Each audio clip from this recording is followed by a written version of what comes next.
you can have acne, striae. This is usually produced by doctors only. This is produced by us. But what I want to tell you is this. You don't produce this. This is supposed to be produced by specialists. Not by you. You don't touch this drug in the dose which I am going to tell you. But if you want to have this Cushing syndrome, such surrounding, the dose of steroid is what we give in diseases like, for example, interstitial lung disease. Interstitial lung disease of lungs, people used to die in 1 year or 2 years. They used to die.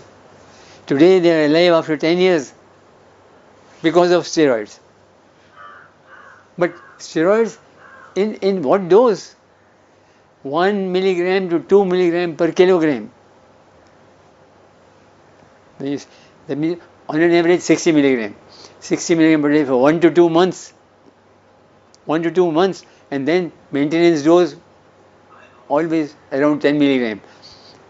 When you GPs give a maintenance dose of steroid, by chance, supposing some illness, never give more than 5 milligram. Never. Because with 5 milligram all this won't take place. So diseases like, for example, vasculitis. In the lungs we get Wegener's syndrome. These patients, so often they used to die. There was no treatment. Because of this large dose of steroids, we've been able to save the lupus patient, autoimmune diseases.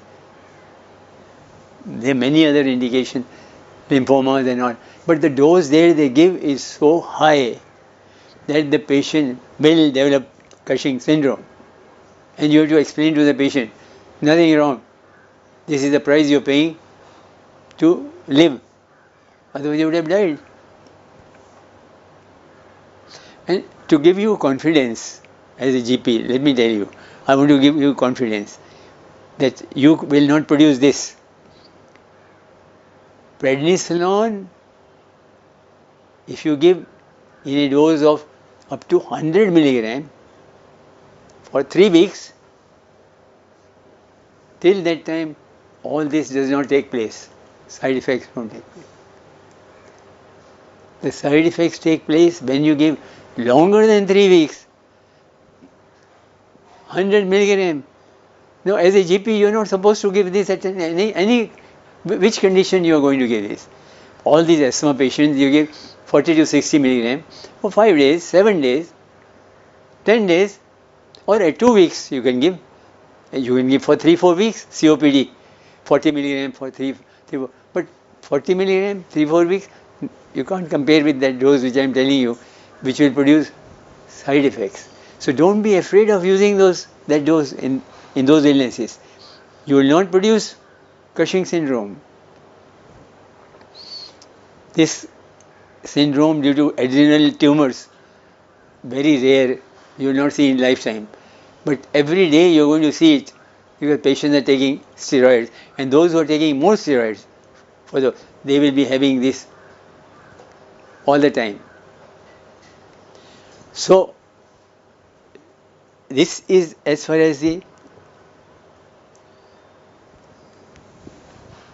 more adrenal, more cortisone. Now, there is one disease now I will tell you where a GP can diagnose better than a specialist. You should be proud of this. That if you can pick up a patient which the specialists have missed, oh, you feel great. You feel great. Yes, it's not common. It's not common. It is maybe once or twice a year you might see such a patient.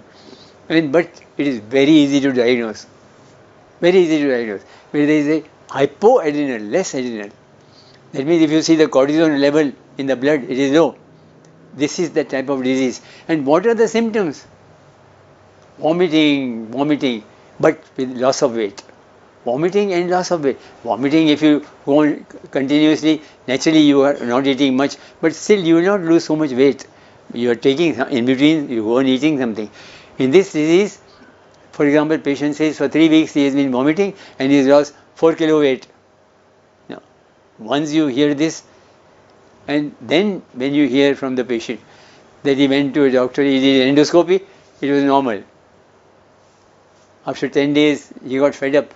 He went to another doctor, again he did endoscopy, it was normal. That is this disease. In olden days, we used to teach as Addison's disease. No, they're gone. Those days are gone. We don't see Addison's disease anymore. In private practice, you are going to see this. A patient has got less adrenal in the body, and you can pick up such a patient, you are lucky. You will make such a big name. And the beauty is what? You give this patient, your cortisol levels are low, you have confirmed. You give prednisolone 5 milligram or 7.5 milligram. You will not believe that this patient was getting 10 drugs, domperidone, PPI, proton pump inhibitors, and gastroenterologist is going giving mucin gel, this, that. You stop everything. You only give one tablet of prednisolone, 5 or 7.5 milligram. You will find within 3-4 days he puts on 1 kilo weight, no more vomiting. So such illnesses, as a GP, you should remember. Why? Because if you really can pick up, you make a big name. Make a big name. Then we come to another hormone called as PTH, parathyroid hormone.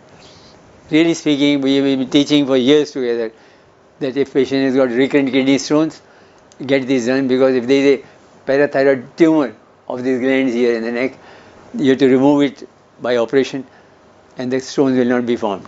But in my experience, I am telling you, recurrent kidney stones are very common in normal population. If some patient comes for kidney stone, pain, this, that, then you relieve it. 40% chances he will come back again after a few years for a kidney stone. So there the PTH has no role, but if at all your PTH has got some role for GP, it is this. Whenever there is a low vitamin D3, if PTH is high, that vitamin D3 is causing mischief. That is the cause of weakness, pains in the body, osteomalacia, what you call. Only vitamin D, low vitamin D is nonsense. It has no meaning at all. At the moment, your whole population has got low vitamin D3. You do it and see in the next few levels of vitamin D3 in your patient. Nobody has got more than 10, 12, 15, 20. That's all. Normally it should be 40, 50, 60. Why it is like that, we don't know. But let's not discuss it. But what I am saying is, in this patient, the PTH will be normal. So ideally speaking, vitamin D3 levels should not be done. It should be stopped. Because you are wasting the patient money, 500 rupees. But if you want to do vitamin D3, also ask for vitamin, the PTH, parathyroid hormone, which is another 500 rupees. You are really spend 1,000. There are some laboratories now who have we have advised them to combine the two and charge less. So what they are doing is vitamin D3 and PTH, vitamin D3 and PTH, and some 600-700 rupees. So PTH is very useful to diagnose the value of low vitamin D3. Because patients are neurotic, they will make you mad. Doctor, I've got this, and my vitamin D3 is low. Because of that, I get cramps, I get this, I can't sleep. They make you tell them it's normal. Why? Because you get the PTH done. If PTH is normal, yes, you can give them vitamin D by mouth. The whole population can be given vitamin D by mouth. There is nothing wrong in that, because nobody goes in the sun. Then we come to the commonest endocrine, that is thyroid. Thyroid is the commonest. And there are patients who talk like that, doctor, have I got thyroid? Have I got thyroid? This is the language the patients are losing, which has no meaning. Have you got thyroid? What do you mean? This patient has got a swollen thyroid. big here, such a big. We call it goiter. This is thyroid. But the blood test will be normal. T3, T4, PTH, all the TSH, everything will be normal. So this is a normal gland, normal secreting gland, but enlarged because of less iodine in the country, like Nepal, for example. In India we don't see much of these goiters, and they remain big, swollen. If they think cosmetically, they can remove it. If not, then leave them. They will not cause any trouble. So thyroid can be a goiter which has got nothing to do with the whole body. See, there can be cancer, for example. Suppose this patient has got a cancer here, cancer nodule. Blood test will be normal, T3, T4, TSH. That is also thyroid disease. So just to say thyroid has no meaning at all. Is it a thyroid swelling? Is it a nodule in the thyroid? And then, of course, is the thyroid more? Is the thyroid less? These are the diseases of the thyroid gland. So, when you want to examine thyroid, always stretch the neck. Stretch the neck, otherwise you can't see thyroid. Once you stretch the neck, then you can see that this is the area of the thyroid. Any swelling will be seen beautifully. Now here is a lady who came for something else, some other complaint, I forget. But a general examination, I have to do everything. I have to see the whole body. So when I did that like this, I found this nodule here. Now when you see a nodule in thyroid, it is a little upsetting. Why? How do you know it is not cancer? How do you know it's not cancer of the thyroid is very rare, it's not common. But nowadays you can treat it even without operation with radioactive iodine. That's not the point. The point is, if you don't stretch the neck, you will lose this sign. And once you have seen it, you have to go for sonography. But suppose there is water in it, cyst. So cyst, forget it. But suppose there is no cyst, it's solid. Then you have to tell the sonographer to do ultrasonographic biopsy to exclude cancer. Anyhow, this is about the thyroid. But the most important, then we come to the common conditions, that hyperthyroid and hypothyroid. More thyroid, less thyroid. More thyroid, called as hyperthyroidism. Also medical word is used as thyrotoxicosis. The easiest disease to diagnose in medicine is thyrotoxicosis, hyperthyroid. Easiest. 1 second diagnosis. 1 second. Without any tests, without any imaging. If a patient tells you that he has rapidly lost weight, that means within 2 months he has lost 6, 7, 8 kilo. Very fast. And he has been eating food. He says, I am eating the same food. I have good appetite, I have been eating everything, and I have no other complaints, no urine complaint, he is not passing more urine like diabetic patient. He has no other complaint, except he says with the same diet which I was eating, the same life I was leading, he's lost weight. Not important thing is not lost the weight and all. Important thing is rapid. This English word rapid is a beautiful word. He has rapidly lost weight. Even cancers don't lose weight so fast. And if you hear this complaint from your patient, please only feel the pulse, that's all. Nothing else. This patient who was waiting in the waiting room for half an hour before you called him inside. You see, because some patient, if he enters, you call him immediately, the pulse will be high because he is nervous, no? You're a doctor, what are you going to tell him? Good disease, bad disease. So pulse is that fast. But this patient was sitting for half an hour. And when he comes, you find pulse is 120. Diagnosis is over. Finished. It is hyperthyroidism, more thyroid.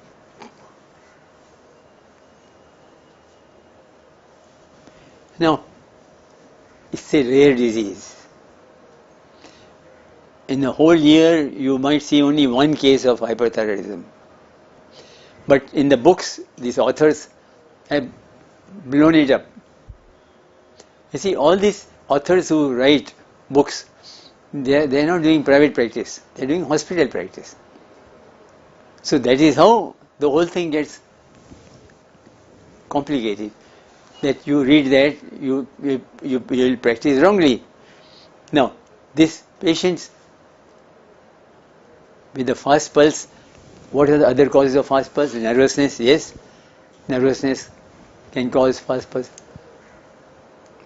Asthma drugs are the common. People who take inhalers have just taken 2-3 puffs, pulse becomes fast.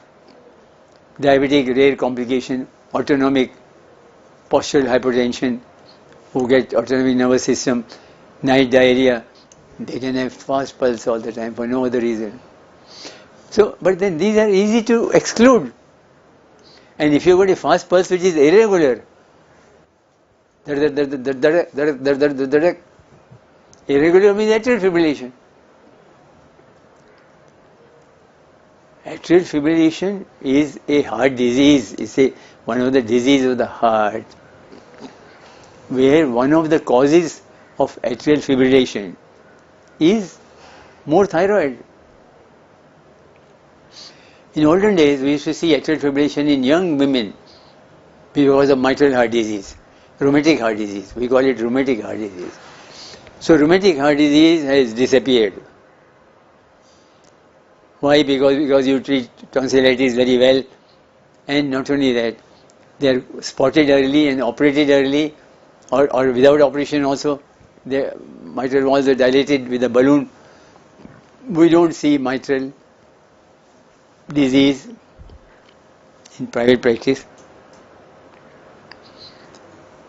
Well, I will not use that word, because remember that a mitral patient, rheumatic heart disease, even after the operation, he remains a patient. He can still develop atrial fibrillation after 10 years. But what I am saying is this, that once you have a fast pulse, your diagnosis is over, finished. It is thyrotoxicosis, more thyroid.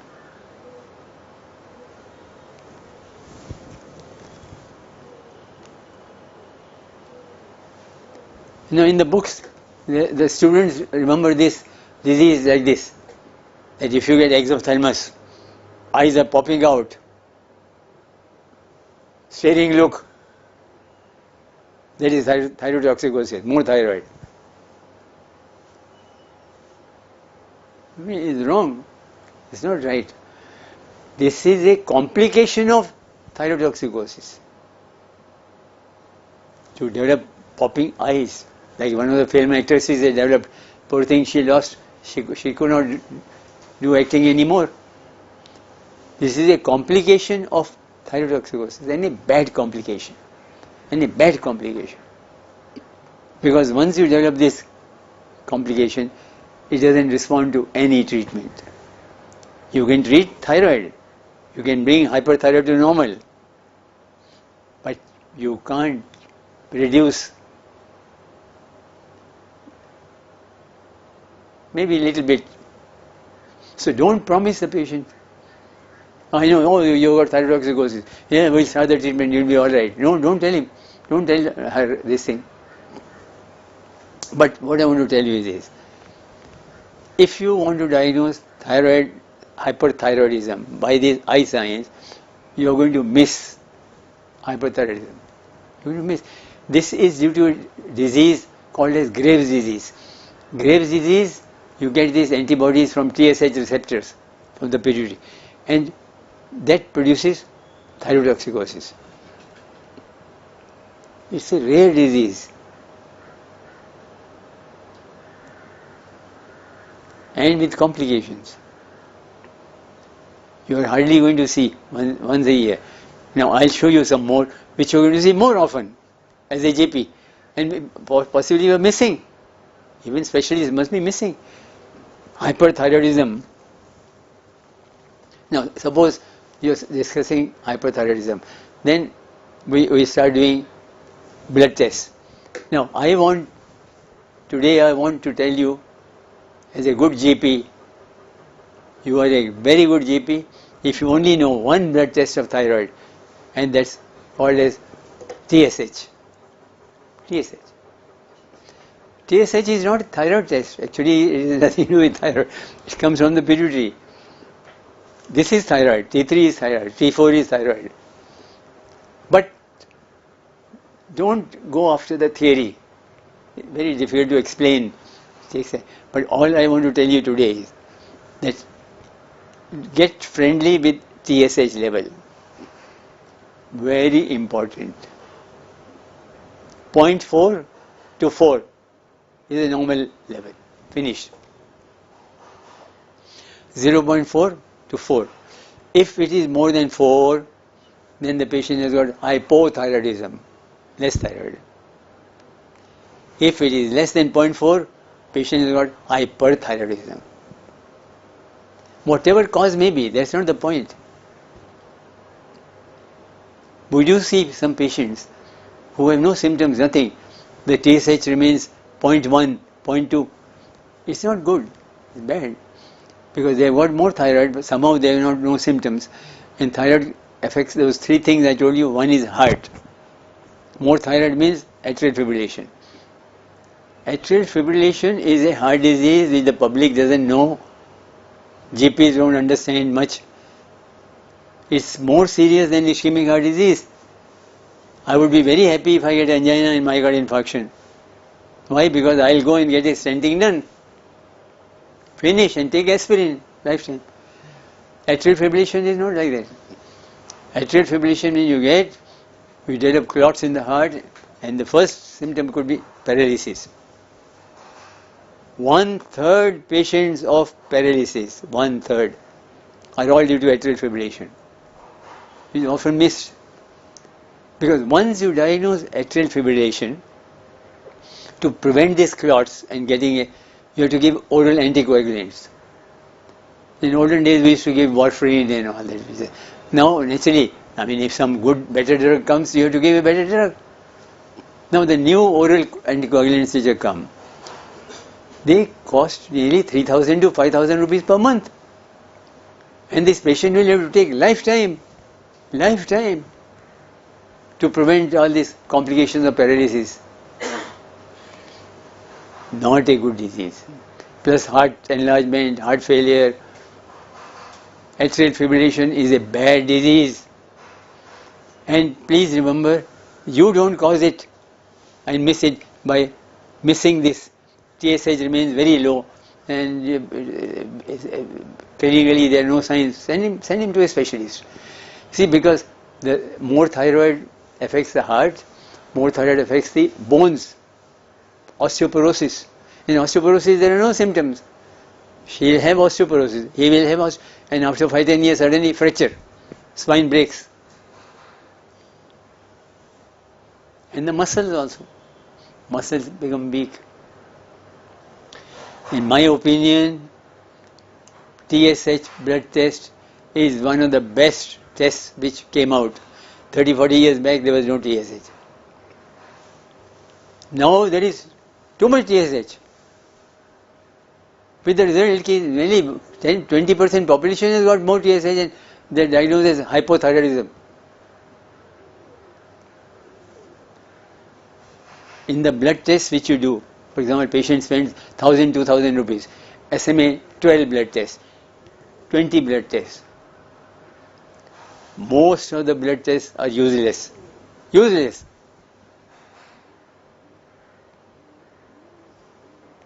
The liver, there are 5-6 liver tests. Albumin, globulin, SGPT, SGOT, gamma GT. What? You are doing a normal health checkup. Why should the patient spend money on this test? Sodium, potassium, in a normal person you do. Uric acid, such a useless test I tell you, uric acid. You are wasting the money. CPK, LDH. Every patient has got high CPK, high LDH. Nobody talks about it. Why? Nobody wants to know. Most of these blood tests which you do in the SMA 12 and SMA 20 are useless. Lipid profile, cholesterol, LDL, HDL, triglycerides. You can make out from the patient clinically. Those people who have got fat here, those who have got drink, smoke, don't walk. So what information did you get by doing this, spending 1,000, 2,000 rupees? But TSH, yeah, yes.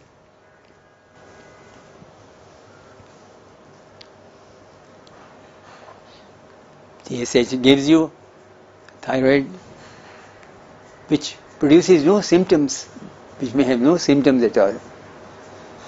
So, you don't have to do T3, T4. Then T3, then there are FT3, FT4, means which are more accurate. Free T3, free T4. And then the pathologists will do this test, and if you are say thyroid, they do TSH, FC3, FT4, TPO, antibodies against TSH receptors, all not required. For what? You are wasting the patient's money. All you want to know is, and if TSH is low, you have confirmed your diagnosis of hyperthyroidism. Well, you can ask for T3 to see if it is high. T3 will be high. It's a real thyroid hormone. TSH is not a thyroid hormone.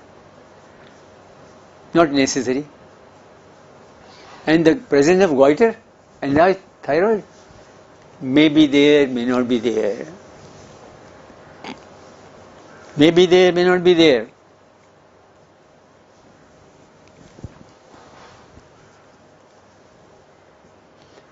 When you diagnose Graves' disease, which they write in the books, and as I told you, it's a rare disease of thyrotoxicosis, then you have to do some more tests. For example, nuclear scan. Now for this, you should have a nuclear department in your city, in your town. 90% of India, there is no nuclear department. But if you have a nuclear department, yes, it's very good. You can see more thyroid by injecting iodine in hot, black. And then you have to also demonstrate antibodies against TSH receptors. Not TPO antibodies are common antibodies. Most of the population has got a slight TPO antibody. But the antibodies against TSH receptors only in Graves' disease. So if you ever get this patient, what is the treatment? Either neomercazole or radioactive iodine. Neomercazole works very beautifully. You just give 2 tablets per day or 3 tablets per day. Within a month or so, or 6 weeks, the symptoms are controlled. No loss of weight, more pulse becomes normal. But I personally don't like neomercazole. See, because neomercazole you will give for 1 year or 2 years again.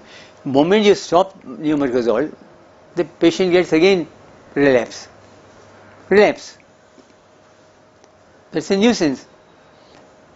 The second thing is, the neomercazole produces goiter, so the thyroid goes on increasing with neomercazole. So the women will not like it. And the worst thing is this complication of agranulocytosis, and which can occur suddenly, which can occur after 1 month, 2 months, 6 months. So it's a tension on the GP. Any day he has got bad throat, fever, this, that, agranulocytosis. Admit in the hospital, intravenous antibiotics. I like to give treatment of radioactive iodine. If you've got no nuclear department there, send the patient out to another city, another town. Why? Because patient has to only go there and spend one day only. They'll do a radioactive scan, and it's like polio vaccine, you give them, given radioactive iodine, given, finish. Treatment is over. Treatment is over.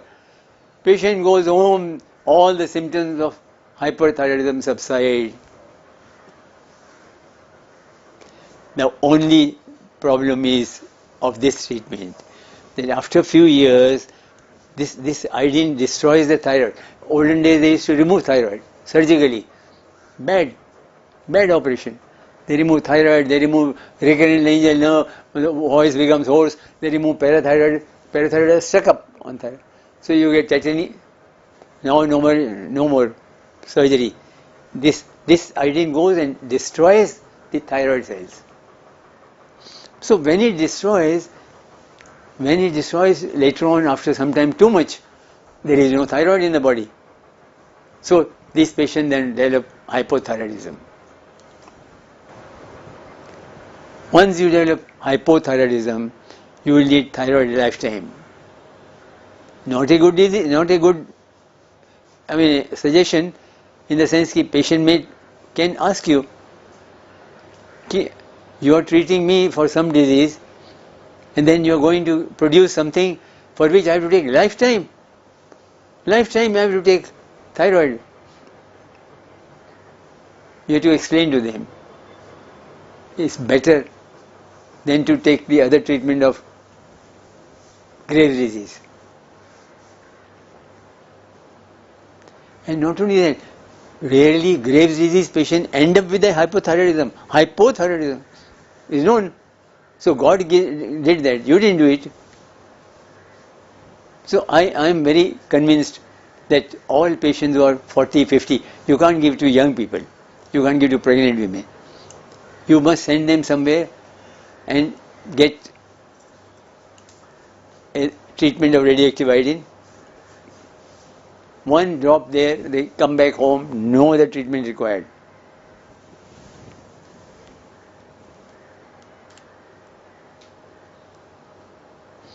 Now, what is written in the books, as I told you, is been done by full-time professors. They have not done private practice. You see. In private practice, I am telling you, as a good GP, you should know this also, that the commonest cause of hyperthyroidism is subacute thyroiditis. Subacute thyroiditis. It's a virus. It's a virus, but also antibodies. Maybe antibodies are involved in it. But possibly starts with virus of the thyroid. So patient gets this virus illness. So patient gets fever. And patient gets pain in the thyroid gland, which is mistaken for throat. So patient will say, open the mouth, throat infection. Treat it as throat infection. ESR is high. It's a very, you are going to see, in my opinion, although you will not see a case of Graves' disease even once in a year, this, if you pick up and if you become conscious, you're going to pick up 2 to 3 patients per year of this disease, which is causing hyperthyroidism. Hyperthyroidism. No eye signs, no exophthalmos, nothing. With the result, easy to miss, very easy to miss. But what will draw your attention is that these patients, when they get fever, little high ESR, pain in the throat, they lose weight very fast. So within 4-6 weeks, if they have lost 3-4 kilo, they get concerned. Why do they lose? And while the doctor thinks ESR high, we lost weight, maybe tuberculosis, maybe cancer, maybe. With the result, these patients, I always bring on the stage every year a patient and show to the doctors that patient was admitted in the hospital for PUO with a high ESR and discharged With the diagnosis of PUO, no diagnosis is made. But with hyperthyroidism,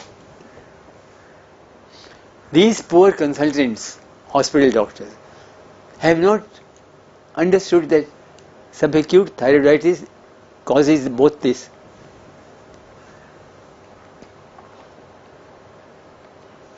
So, if you see a patient with symptoms of hyperthyroidism with fever and pain, throat pain, ESR is high, that patient has got subacute thyroiditis. Really speaking, in all our big cities where nuclear medicine departments are available, if you do a radioactive iodine uptake in this patient, you will not find hot. You will not find hot. You will find nothing here, iodine which you inject, which is an important contrast that the thyroid is very high, and yet if you inject the iodine, there is nothing here. Diagnostic of subacute thyroiditis. You don't have to do it. You don't have to send the patient. You make a diagnosis, and then treatment is nothing. Nothing means what? They've got tachycardia, they've got palpitation, they lost weight. The symptoms of hyperthyroidism. And you go on giving them propranolol to control the pulse rate. Finished. Propranolol to control the pulse rate, a little better diet so that they don't lose more weight, and the whole illness passes off. It passes off. 2 months, 3 months. But it's very interesting. This illness, if you have diagnosed, follow up these patients. Because we don't know what is going to happen to them later on.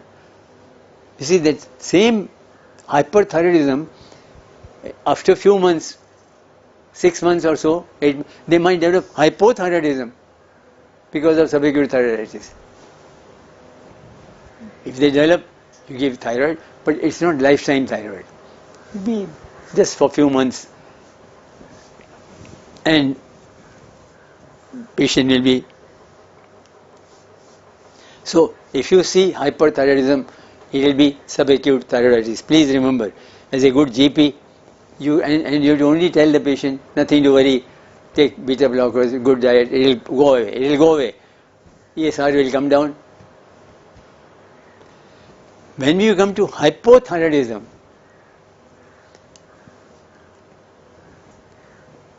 it is opposite. The hyperthyroidism diagnosis, I told you, is made in 1 second. 1 second. Hypothyroidism is all rubbish. There are no symptoms of hypothyroidism. They are all manufactured by blood tests, by patients talking, by patient hearing. With the result, there are so many symptoms which are attributed to hypothyroidism. For example, obesity. Today obesity is international, all over the world, because more calories, more diet, less consumption. Gaining the weight. That's, you have to check your diet. That's the commonest cause. Puffiness. Yes, that I'll show you. If you have a little weight gain, any puffiness, you suspect hypothyroidism.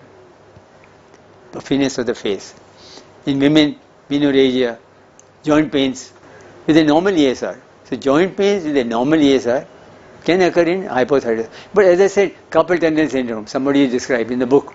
I have discussed this before with you. When I told you how symptoms here are so common, you get normal people tingling numbness, and you put a ruler at night and early in the morning remove it.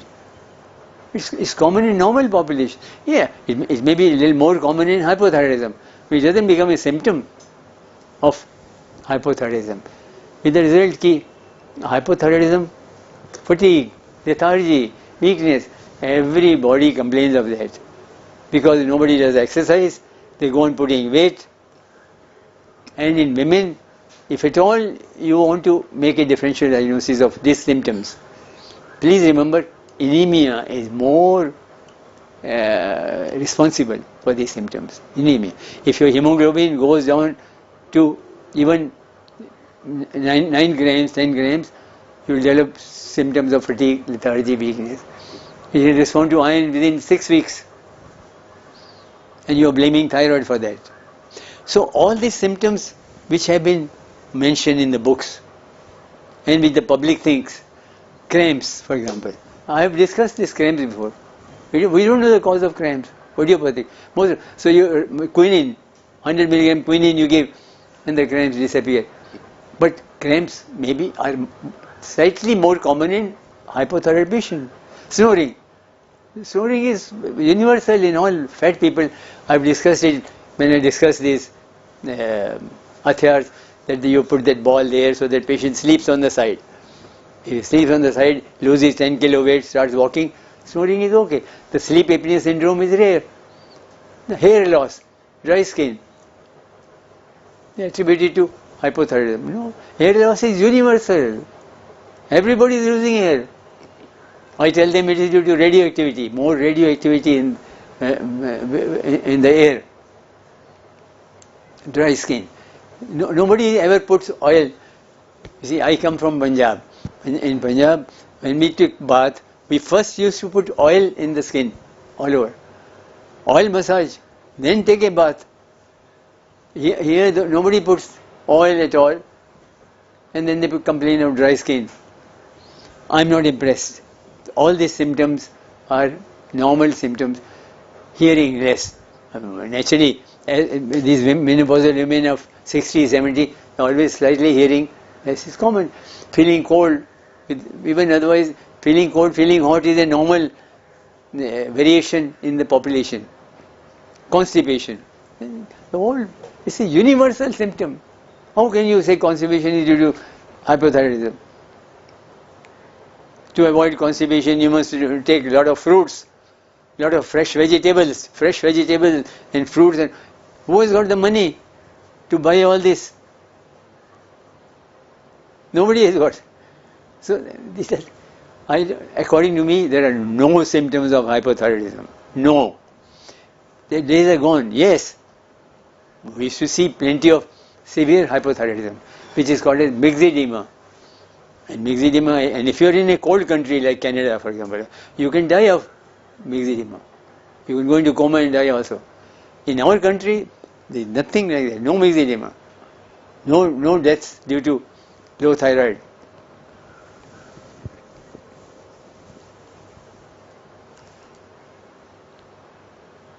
So, I was telling you, if at all the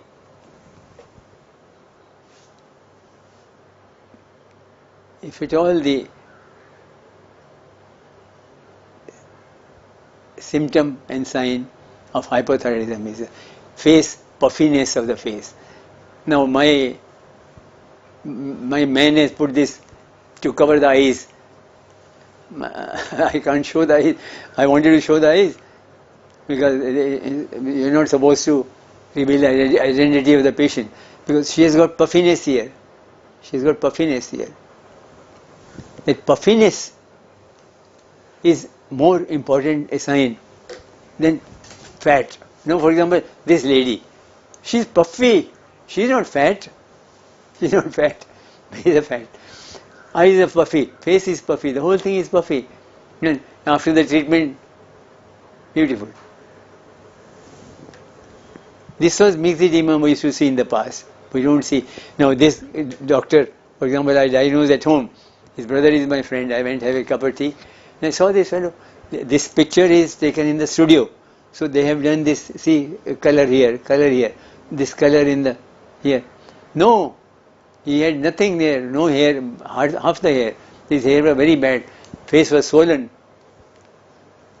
And he was so slow. When I asked him, what is he doing? He was supposed to be a medical student. He was an excellent, always first, second. And now it seemed later on he started failing. And now he's sitting at home. 1 second diagnosis. I said, this is hypothyroidism. And within 6 weeks of thyroid, look at the face. The same man, 6 weeks, is a different man. So this puffiness See the puff, the whole face gets puffed up. That is diagnostic of hypothyroidism. I have picked up so many of these patients who have got this puffiness below the eyes. No, it's normal. No, it has nothing to do with thyroid. Here is another woman also, somebody will say, oh, she is low thyroid. No, these are normal things. There is no hypothyroidism. So, yes, this is called puffiness. This lady came to me from Ratnagiri and saying, doctor, ये क्या है? ये सब सूजा हुआ है. Look at the puffiness. This side, the light is more there, no? So you can't see this. This side. This side is same like puffy. And the whole face also is puffy. Little like a wax. Puffy, puffy. And then she told me, you don't remember me? I had come to you for this. And you treated me. 12 years back. I remembered. 12 years back, she had come for thyrotoxicosis, exophthalmos. And I treated her with radioactive iodine. With radioactive iodine, the whole symptoms disappeared. This does not disappear. This will not respond. So she is living with the big eyes. But after 12 years now, the thyroid has now become zero. Radioactive iodine has destroyed the whole thyroid. Now she has developed hypothyroidism. Now she'll have to take thyroid lifetime. Lifetime. Now, this is the most important slide for today, I am telling you. We are going to finish in 5 minutes, but I want to tell you, TSH is being done in every patient, and sometimes the reading is a little different in different laboratories. So the GP will get confused. Normally is up to 4. Suppose it is 6, 8, 10. Patient has no symptoms. I told you, hypothyroidism, they will go on saying, my weight, I took thyroid and within 4 or 5 days the weight went down by 3-4 kilo. That is because of diuresis. All fat people, when you want to reduce the weight, you give them a diuretic with a diet. So they pass more urine and they lose 2-3 kilo weight. There are no symptoms of hypothyroidism. No, it's a routine incidental finding. So suppose you find, and there are many such patients who will come, that it is not up to 4, it's more 6, 8, 10, 12, 14. And they will start saying, doctor, I have got less thyroid, the doctor has seen it, and therefore I get these pains, oh therefore I get the backache, oh therefore I get this cramp, and therefore they attribute everything, therefore my hair are not very good, therefore my skin is dry. No, wrong. These symptoms are not due to that. In fact, I even don't bother up to 20. Even up to 15, 20, I will not start the treatment. Why? Because you are forgetting, you are like a judge who is giving a lifetime sentence. You want to give a lifetime sentence to patient that you got less thyroid and take thyroid lifetime? 30, 40 years?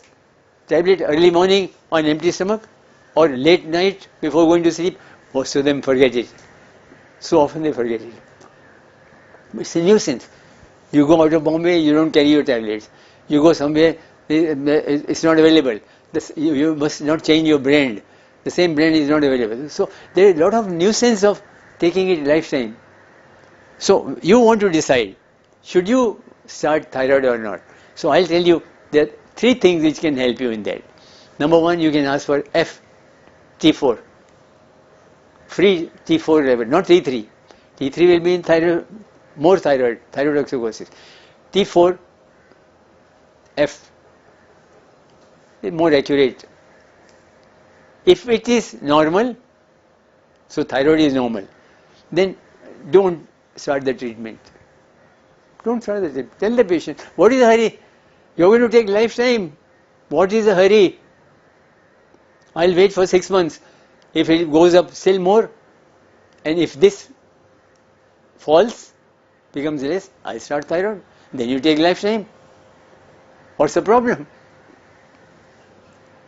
Unfortunately, doctors don't do. All the GPs, you know, moment they see this thing, they'll start thyroid. Second thing is level of TPO antibodies. Those people who have got very high antibodies, they are likely to have real hypothyroidism. You can start thyroid. And the most important, family history. Most important. And it runs in the families, low thyroid. So if the family history is positive, you can start. Otherwise not. Otherwise wait. No hurry. Let it rise to 20, 30, 40, 50, 60.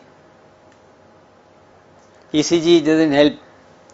Low voltage sometimes.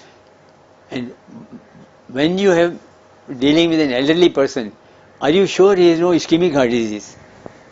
Because if there is a ischemic heart disease, that patient,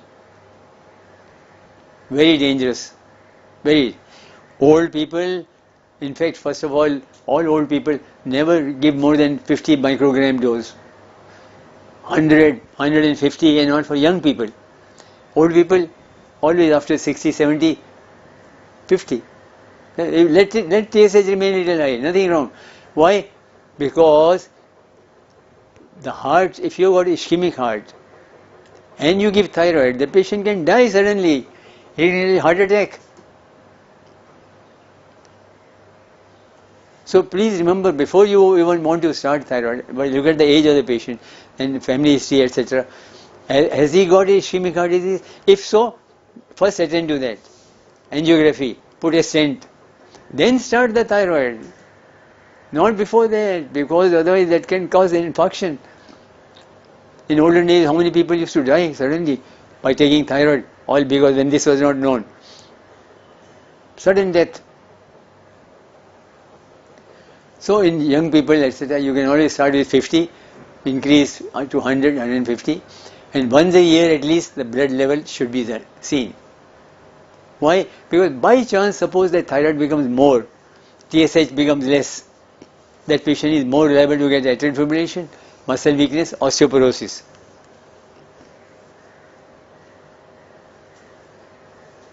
Finally, there are, when you do TSH levels, remember that patients of tuberculosis who are taking these drugs, the TSH can become high. So they can develop hypothyroidism.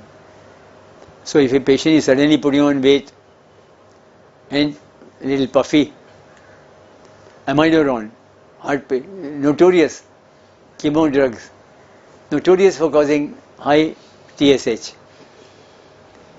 But of course, most common is what we produce by our radioactive iodine treatment of hyperthyroidism.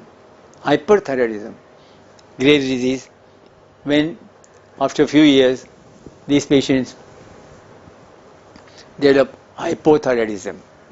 So, my advice to you will be, don't use the word thyroid. What thyroid? Examine the thyroid. Ask the symptoms. And then go by TSH, only TSH. When the TSH is high, hypothyroidism, no hurry, no tension, no worry. Don't frighten the patient, because a lifetime he'll have to take. Take your time. Wait. Repeat it after a few months. TPO antibodies, family history, free FT4. And yes, I do agree that hypothyroidism is being maybe diagnosed better. In the past we did not diagnose with TSH, but I find now rampant, like asthma. Only 20-30% patients have got hypothyroidism. Thank you.